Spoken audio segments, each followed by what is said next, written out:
আসসালামু আলাইকুম রহমতুল্লাহ বরকাতহু। তে বন্ধুগণ, আশা করি আল্লাহ পাকের অসীম রহমতে সকলেই সহি সালামত আছেন। তো কবি গাজী আক্কাস আলী ইউটিউব চ্যানেল 017140885009 এর পক্ষ থেকে আপনাদের সকলের প্রতি রইল একান্ত আন্তরিক শুভেচ্ছা ও ভালোবাসা। তো বন্ধুগণ, এখন আপনাদের সামনে যে বয়ানটা রাখবার চেষ্টা করব, বয়ানটার নাম হলো সত্য জিনিস প্রকাশ না করা জাতীয় ব্যর্থতা। জিনিসটা খুবই গুরুত্বপূর্ণ। কি জিনিসটা? সত্য জিনিস প্রকাশ না করা জাতীয় ব্যর্থতা।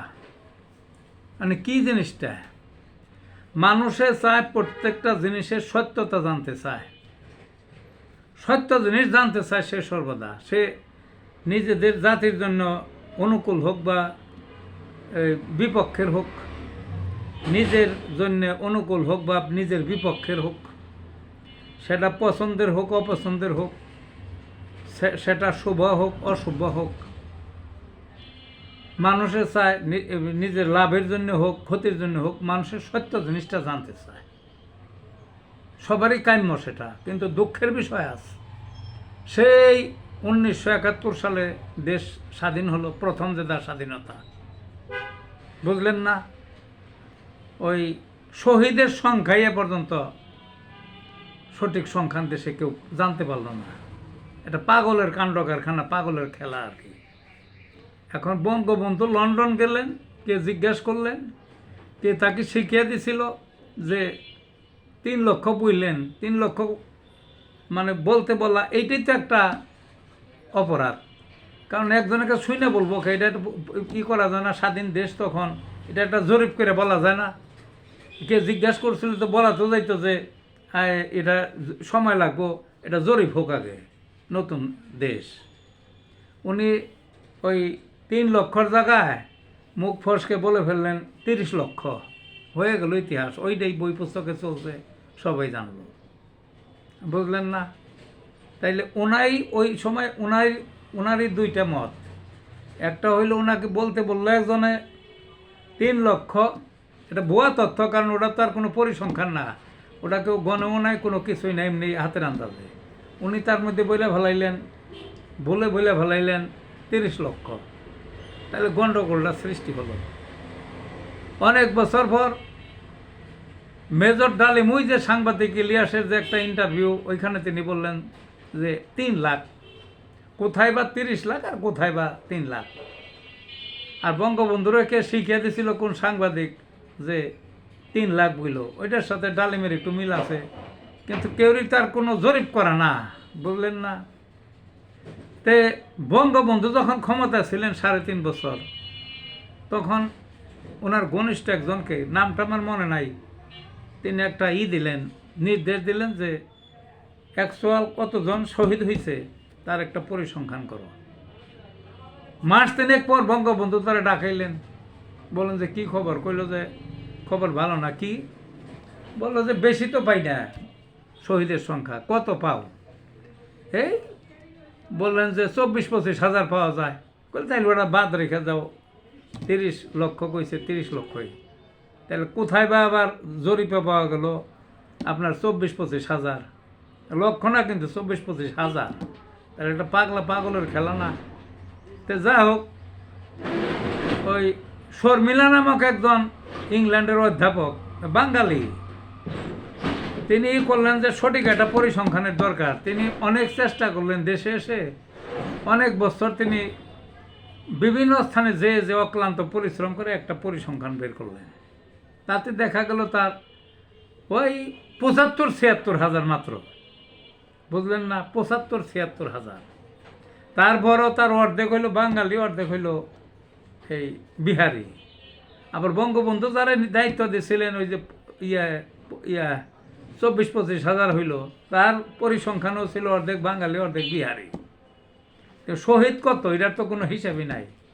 কোথায় বা 30 লক্ষ বঙ্গবন্ধুর, আর বঙ্গবন্ধুরকে যে বলতে বললো কোথায় বা 3 লক্ষ।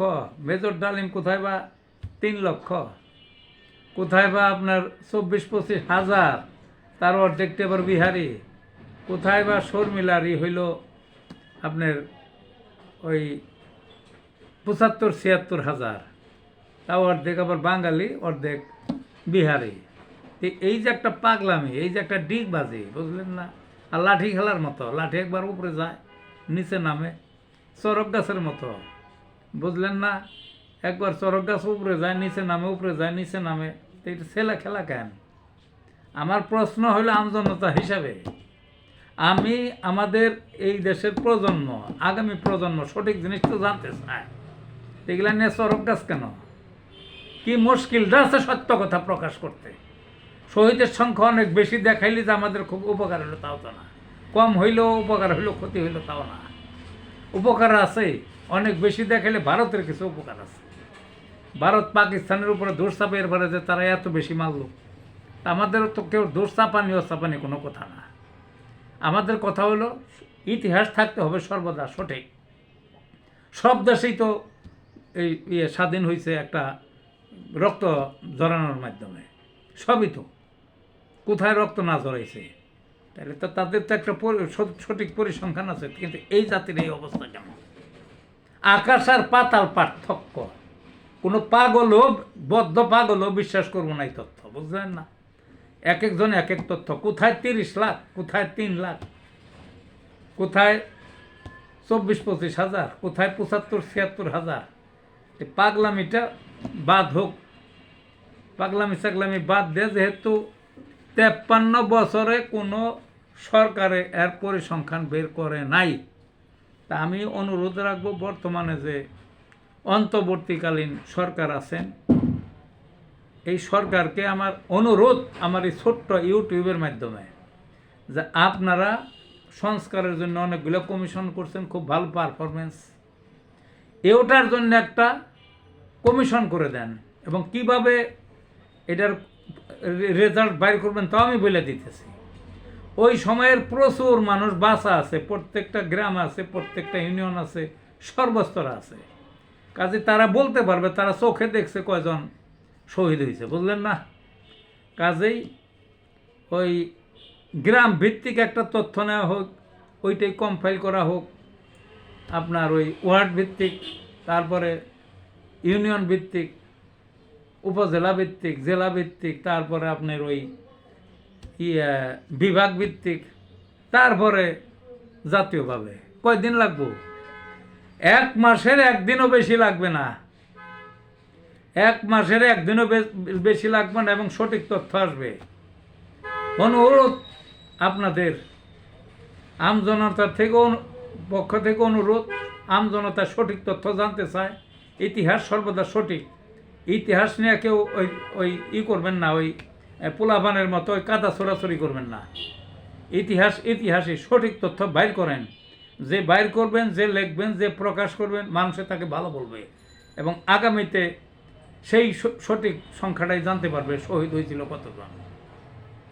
আর পুরাতন যারা এক একজন এক এক তথ্য বিশ্বাস করে, এক একজন এক এক তথ্য, আনুমানিক তথ্য, আকাশ আর পাতাল পার্থক্যের যে তথ্য, তারাও নতুন করে শিক্ষা নেবে। তে আপনাদের কাছ থেকে অচিরেই সেই 71 সালের স্বাধীনতার প্রকৃত শহীদের সংখ্যা জাতি জানতে চায়। ভালো থাকুন বন্ধুগণ।